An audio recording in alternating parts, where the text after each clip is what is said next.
হয়েছিল মা? বলো। দেখা যাচ্ছে কার? অর্জুনের। তা অর্জুনের মনে মনে একটু অহংকার হয়েছিল যে আমার মতো বড় ভক্ত কেউ নেই, কৃষ্ণ আমার সখা, আমার মতো বড় কেউ নেই। তা ভগবান তার অহংকার বুঝতে পেরে বলছে, অর্জুন যাও তো ওই গঙ্গা থেকে একটা পদ্ম ফুল চয়ন করে নিয়ে এসো আমার জন্য। পদ্ম। তা অর্জুন যাচ্ছে পদ্ম ফুল তুলতে, কৃষ্ণ নাম গাইতে গাইতে যাচ্ছে, তো হঠাৎ রাস্তার ধারে একটা বৃক্ষের তলদেশে রাম ভক্ত হনুমান বসে আছে। যেই কৃষ্ণ নাম শ্রবণ করেছে, হনুমান দেখলো অর্জুন আসছে, তাড়াতাড়ি করে উঠে একেবারে রাস্তার উপরে দাঁড়িয়ে এমন করে দাঁড়িয়ে আছে। বাবা, ভক্তের সঙ্গে যখন ভক্তের দেখা হয় আমরা কি বলি? জয় নিতাই কি জয় রাধে কি হরে কৃষ্ণ, এটা আমরা বলি। হনুমান অর্জুনকে দেখে একেবারে ষষ্ঠাঙ্গে প্রণাম করেছে, মানে মাটিতে শুয়ে পড়ে প্রণাম করেছে। আর অর্জুন এই হনুমানকে দেখে ষষ্ঠাঙ্গে প্রণাম করে। তা ভক্তের সঙ্গে যখন দেখা হয় সেখানে কি আলোচনা হয়? ভগবানের নাম গুণ কীর্তনের কথা আলোচনা হয়, সেখানে তার সংসারের আলোচনা হয় না। তা হনুমান বলে, অর্জুন ঠাকুর এতদিন পরে তোমার মতো ভক্তের দেখা পেলাম, এসো একটু কৃপা করে বসো। বসতে দিয়েছি বৃক্ষের নিচে।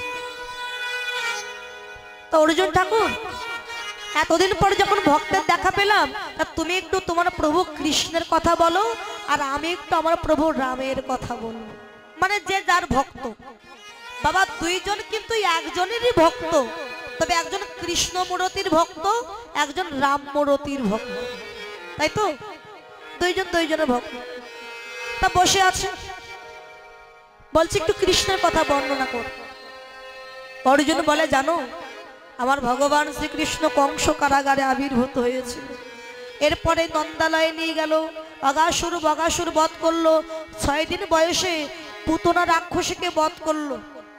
এরপরে কংস কারাগারে ওই কংসকে বধ করতে গিয়েছিল মথুরায়, মানে সমস্ত ঘটনা খুলে বলছে। অর্জুন বলছে, হনুমান তুমি তোমার প্রভু রামের কথা একটু বলো। আর তার তো মনে কত আনন্দ, কেননা রামের কথা বলবো। জানো আমার প্রভু রামচন্দ্র দশরথের গৃহে জন্ম নিয়েছিলেন। রামচন্দ্র বড় হলেন, বিবাহ করলেন, পিতৃসত্য পালন করবার জন্য 14 বৎসরের জন্য বনবাসে গেলেন। সঙ্গে ছিলেন লক্ষ্মণ আর মা সীতা দেবী। তা বনে যাওয়ার পরে দুষ্ট রাবণ সীতাকে হরণ করে নিয়ে চলে গেল। আর সীতাকে উদ্ধার করবার জন্য আমার রামচন্দ্র ওই সাগরের উপরে সেতু নির্মাণ করলো পাথর দিয়ে। বাবা যে এই কথাটা বললো, অর্জুন বলছে, আচ্ছা হনুমান একটু চুপ কর, কি হয়েছে? তা তোমার রাম যদি ভগবান হয়, রাম কেন পাথর দিয়ে সেতু বানাতে গেল? সে তো পারত তীর দিয়ে বানের সেতু তৈরি করতে, বানের সেতু বানাতে, সেটা না করে পাথর দিয়ে সেতু বানাতে গেল কেন? আমরা প্রমাণ পাই সেতু বানাতে 100 দিন সময় লেগেছে। তাহলে এতদিন সময় নষ্ট না করে কেন সে বান দিয়ে সেতু নির্মাণ করলো না? তোমার রামের জায়গায় যদি আমি থাকতাম, আমি 5 মিনিটের মধ্যে বানের সেতু তৈরি করে ফেলতাম। বাবা যে যার ভক্ত, তার অপমান কি কেউ সহ্য করবে? অর্জুন ঠাকুর তুমি কিন্তু আমার প্রভু রামকে অপমান করছো। হ্যাঁ করছি, তোমার রামকে আমি 100 বার অপমান করছি। সে কেমন ভগবান যে বান দিয়ে সেতু না বানিয়ে পাথর দিয়ে সেতু বানালো? বাবা পাথর দিয়ে যখন সেতু বানাচ্ছিল, সেতু বানালো কারা? হনুমান, বানর, এরাই। এখন সবাই যখন সেতু বানানোর কাজে লেগে গেছে, ছোট্ট একটা প্রাণী যে লোক কাঠবিড়ালি, জানেন তো কাঠবিড়ালি, তাই না? তা কাঠবিড়ালি চিন্তা করছে, এই সময় যদি আমি একটু প্রভুর সেবায় লাগতে পারতাম। কিন্তু কি করে লাগবো? আমি তার বড় প্রাণী নই যে আমি পাথর নিয়ে সেতু বানাবো। তা আমি কি কাজ করব না? দেখবেন পাথর দিয়ে যখন সেতু বানাচ্ছে, পাথর তো আর জোড়া লাগে না, মাঝখানে ফাঁকা থাকে। চিন্তা করলো এই ফাঁকাটা আমি বন্ধ করব। তাই নদী থেকে স্নান করে তীরে এসে বালি মেখেছে অঙ্গে। বালি মেখে ওই যে পাথরের যে ফাঁকাগুলো আছে ওই ফাঁকায় গিয়ে গা ঝাড়া দিচ্ছে। মানে গা ঝাড়া দিয়ে বালিগুলো ওই পাথরের ফাঁকায় ফেলছে যাতে ফাঁকাটা বন্ধ হয়ে যায়। বারবার ফেলছে। রামচন্দ্র বসেছিলেন, রামচন্দ্র ভাবটা দেখেছে যে বারবার একটা কাঠবিড়ালি ওই বালি মাখছে আর ওই পাথরের মাঝখানে গিয়ে গা ঝাড়া দিচ্ছে। রামচন্দ্র কাঠবিড়ালিটাকে হাতে তুলে নিয়েছে। হাতে তুলে নিয়ে বলে, ওরে তুই বারবার স্নান করছিস, বালি মাখছিস আর ওই পাথরের ফাঁকায় গিয়ে ফেলছিস কেন? কি কি হয়েছে তো? কাঠবিড়ালি বলে, দয়াময়, আমারও মনে বড় ইচ্ছা তোমার সেবা করব, কিন্তু আমি তো ছোট, ওই পাথর নিয়ে যাওয়ার ক্ষমতা আমার না। তাই বালি মেখে আমি ওই পাথরের ফাঁকায় ফেলছি যাতে আমিও তোমার সেবায় একটু লাগতে পারি। রামচন্দ্র দেখলেন আমার স্ত্রী হরণ হয়ে গেছে, আমি বসে আছি কোনো কাজ করছি না, আর ছোট্ট একটা প্রাণী সেও কাজে লেগে গেছে। কাঠবিড়ালির এই ভক্তিতে সন্তুষ্ট হয়ে রামচন্দ্র কাঠবিড়ালির পিঠে হাত বুলিয়ে দিলেন। বাবা, ওই যে হাত বুলিয়ে দিয়েছে, হাতের যে আঁচড়, আজও পর্যন্ত কাঠবিড়ালির পিঠে ওই হাতের ভগবান রামচন্দ্রের হাতের আঁচড়টা আছে। বাবা দেখবেন, বিশ্বাস না হলে কাঠবিড়ালির পিঠে যেন আঙুলের একটা ছাপ, কে যেন হাতখানে এমন করে টেনে দিয়েছে, ওটাই হলো প্রভু রামচন্দ্রের হাতের ছাপ, ওই টেনে দিয়েছিল। এখন একটু ধৈর্য সহকারে বসুন, অত কথা। তো রামচন্দ্র সে কেন পাথর দিয়ে সেতু বানালো, কেন বাঁধ দিয়ে বানালো না? তা তোমার রামের জায়গায় আমি থাকলে আমি সেতু বানিয়ে ফেলব। তা হনুমান বলছে, তোমার কেমন ক্ষমতা, তুমি সেতু বানিয়ে দেখো। বাবা কৃষ্ণ নাম স্মরণ করে একটা বাণ যেই নিক্ষেপ করেছে অর্জুন, একটা বাণ থেকে লক্ষ লক্ষ কোটি কোটি বাণ গিয়ে ওই গঙ্গার উপরে একটা বাণের সেতু নির্মাণ হয়ে গেল। আর হনুমান বলছে, শোনো, আমি তোমার সঙ্গে চ্যালেঞ্জ করলাম, তোমার এই মজবুত সেতু আমার একটা চরণের ভারতায় কখনো বইতে পারবে কি? আমার সেতু তুমি ভাঙবে? শোনো হনুমান, তুমি যদি আমার সেতু ভাঙতে পারো, আমি তোমার সঙ্গে চ্যালেঞ্জ করলাম, আমার সেতু ভাঙতে পারলে আমি আমার এই প্রাণ আর রাখবো না। দুইজন দুইজনের সঙ্গে চ্যালেঞ্জ হয়ে গেল। বাবা হনুমান প্রত্যেকটা লোমকূপে, শরীরে যে লোমকূপ, লোমকূপে এক একটা করে পাহাড় পর্বত বেঁধে ফেলেছে। বিশাল বড় পাহাড় পর্বত বেঁধে যেই না একটা চরণ দিয়ে বলে জয় শ্রীরাম, একটা চরণ যেই দিয়েছে সেতুর উপরে, সেতুটা একেবারে অতল বিতল সুতল মহাতল তলাতল রসাতল পাতাল, একেবারে সপ্ততলা ভেদ হয়ে পাতালে চলে গেল। হনুমান বলে, কি ব্যাপার অর্জুন, দেখো এত মজবুত সেতু, তাই আমার চরণের ভার বইতে পারলো না। অর্জুন দেখলো তাহলে আমি তো চ্যালেঞ্জে হেরে গেছি, এই প্রাণ আমি আর রাখবো। তিনি কি করলেন, একটা বাণ নিক্ষেপ করে অগ্নিকাণ্ড সৃষ্টি করলেন, মানে আগুনে প্রবেশ করে প্রাণ বিসর্জন দেবে। কৃষ্ণ নাম স্মরণ করে যখন প্রাণ বিসর্জন দিতে যাবে, ভগবান দেখলেন আমার ভক্তকে যদি আমি রক্ষা করতে না পারি, কেউ তো ভক্তের ভগবান বলবে না। ভগবান একটা ব্রাহ্মণ রূপ ধারণ করে এসেছে। যেই না অর্জুন প্রবেশ করতে যাবে আগুনে, ব্রাহ্মণ রূপী ভগবান অর্জুনের হাতখানায় জড়িয়ে ধরেছে। অর্জুন কোথায় যাচ্ছ তো? আর বলো না আমি চ্যালেঞ্জ হেরে গেছি হনুমানের কাছে। কি চ্যালেঞ্জ করেছো? না আমি চ্যালেঞ্জ করেছিলাম যে এত মজবুত সেতু বানাবো আমি যে আমার মজবুত সেতু কেউ ভাঙতে পারবে। আর রাম যদি ভগবান হবে সে কেন পাথর দিয়ে সেতু বানাতে গেল, বান দিয়ে বানালো না কেন? আর হনুমান বলেছিল যে আমার একটা চরণের ভার তোমার সেতু বইতে পারবে। বাবা ভগবান বুঝেও না বোঝার ভান করছে। আমি ঠিক বুঝতে পারলাম না, ভালো করে বুঝিয়ে বল। বলে এত ভালো করে বলছে বুঝতে পারছো না? ঠিক আছে, তোমরা যেটা আগে করেছো আবারও সেইটা কর। ওই গঙ্গার ঘাটে কি অর্জুন আবারও একটা বাণ নিক্ষেপ করলো, সঙ্গে সঙ্গে একটা বানের সেতু নির্মাণ হয়ে গেল। আবার হনুমান তুমি কি বলেছিলে? আমি বলেছিলাম আমার একটা চরণের ভার ওই সেতু বইতে পারবে। আচ্ছা করে দেখাও। হনুমান আবারও বিশাল রূপ ধারণ করে প্রত্যেকটা লোমকূপে বিশাল বড় পাহাড় পর্বত বেঁধে যেই না জয় শ্রীরাম বলে চরণটা দিল, জয় শ্রীরাম। বাবা সেতু ভাঙা তো দূরের কথা, একটু নড়লো না। আরে কি বাবা, একটু আগে সেতু ভেঙে গেল, এখন কেন ভাঙলো? আর একটা চরণ দিয়েছে, সেতু নড়লো। এক পা দু পা করে একেবারে সেতুর ওই প্রান্ত থেকে এই প্রান্তে এসেছে, কিন্তু সেতু ভাঙলো না। হনুমান দেখছে তাহলে এবার আমি চ্যালেঞ্জে হেরে গেছি, এই বলে মাথাটা নিচু করে গঙ্গার জলের দিকে তাকিয়ে আছে। মানে হেরে গেছে তো মাথা নিচু করেছে, মাথাটা নিচু করে দাঁড়িয়ে আছে। হঠাৎ দেখছে বাবা ওই গঙ্গার জল রক্তে লাল হয়ে গেছে। কি ব্যাপার, গঙ্গার জল রক্তে লাল হয়ে গেল কেন?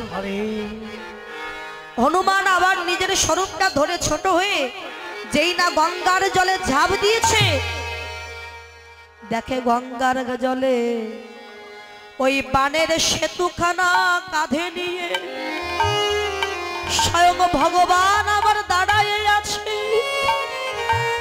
আর ওই সেতুর চাপে, মানে হনুমান যখন হেঁটে গেছে চাপে আমার ভগবানের কাঁধ কেটে গেছে। কাঁধ কেটে গিয়ে রক্তে লাল হয়ে গেল গঙ্গার জল। হনুমান বলে ওগো প্রভু দয়াময়, দয়াময়, দেখো দেখো তুমি কেন বানের সেতু কাঁধে নিয়ে দাঁড়ায় আছো? কেন তুমি বানের সেতু কাঁধে নিয়ে দাঁড়িয়ে আছো? রক্তে লাল হয়ে গেল গঙ্গার জল। ভগবান বলে হনুমান রে, আমি বানের সেতু কাঁধে নিয়ে দাঁড়ায় আছি কেন জানো? আমি দিবানিশি কাঁদি আমার ভক্তের চরণ পাওয়ার জন্য, কিন্তু কোন ভক্ত তাদের চরণ আমায় দেয় না।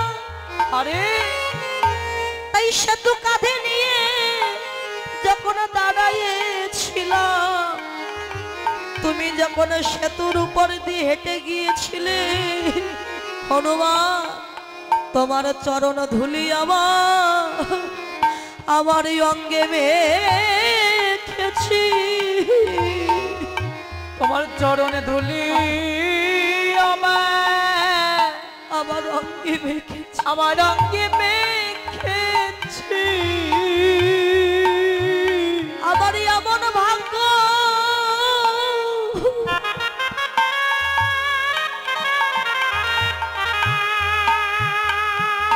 ভাগ্য আমার আর হয় কিনা তোমার চরণ ধুলি আমার অঙ্গে মেখেছি। আমার এমন ভাগ্য,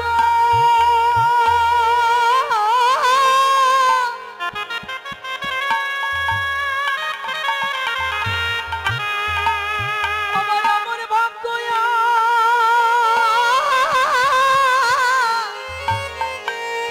আর হয় কিনা, আমার আর হয় কি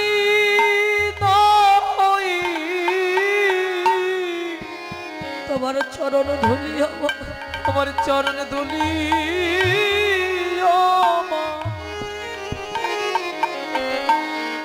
আমার অঙ্গে মেখেছি। ওগো হনুমান, তোমার মতো ভক্তির চরণ ধুলি আজ আমার অঙ্গে মাখলো। আজ আমার কি মনে হলো জানো, আজ আমার জন ধন্য হলো। আজ নিতাই গৌর হরি বল, হরি বল। আমার জন আমার আজ ধন্য হলো। আজ আমার জনম ধন্য হলো। আমার ভক্তের চরণ ধুলি আমার অঙ্গে মেখেছি। আজ আমার জন ধন্য হলো। আজ ভক্তের চরণ ধুলি আজ আমার অঙ্গে মেখেছি। আজ আমার জন ধন্য হলো।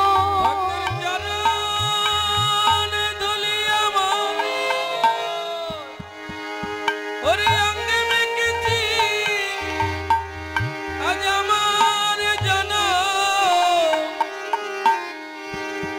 ধন্য হলো।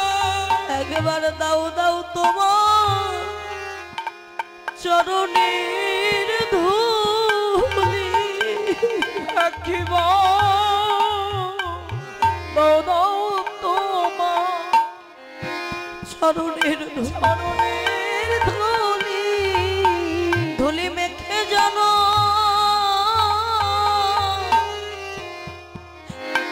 আমি ধন্য করি। একবার দাও দাও চরণে ধুলি দাও গো। ধুলি মেখে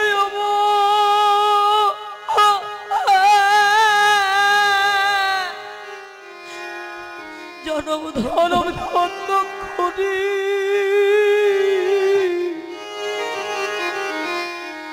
বলি দাও দাও আমায় চরণের ধুলি। আমি যে কত জনমে হরিবল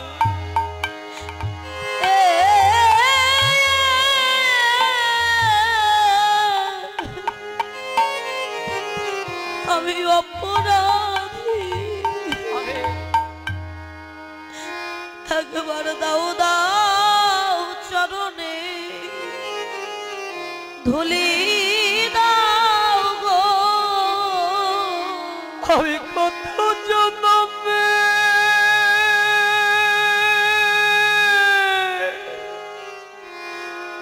আমি অপরাধী।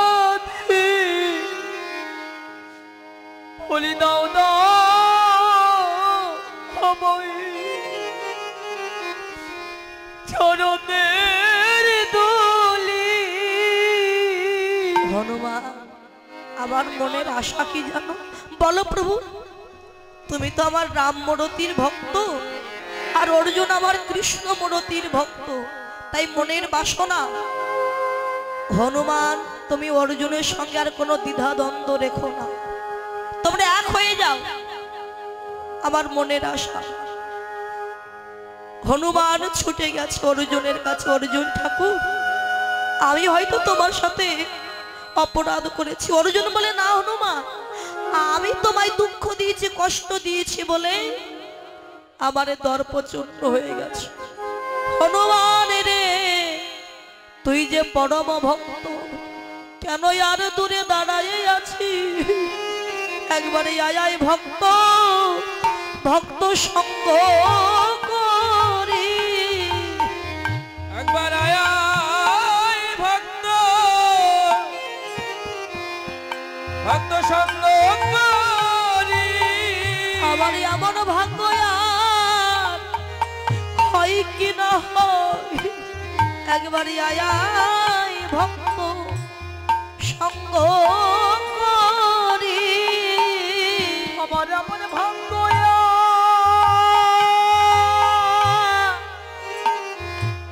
আমার ভয়কে না ভয় বলে আয় ভক্ত আমার তোর সঙ্গ করি।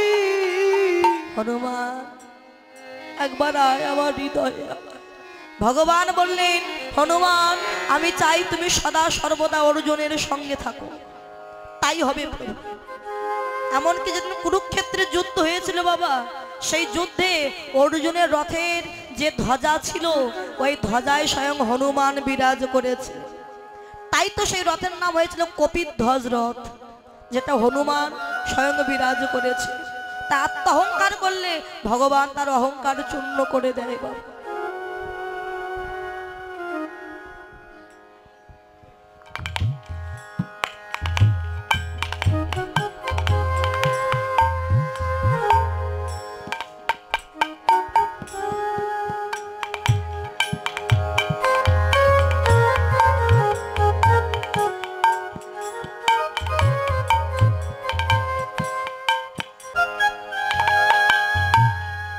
হরিবল। তাই অহংকার করলেন, অহংকার নাশ করে দিলেন ভক্তের ভগবান আমার। সেই থেকে হনুমান সদা সর্বদা ওই অর্জুনের সঙ্গেই আছে। তিনি ওই কুরুক্ষেত্রের যুদ্ধে ওই রথের ধ্বজায় তিনি বিরাজ করছেন।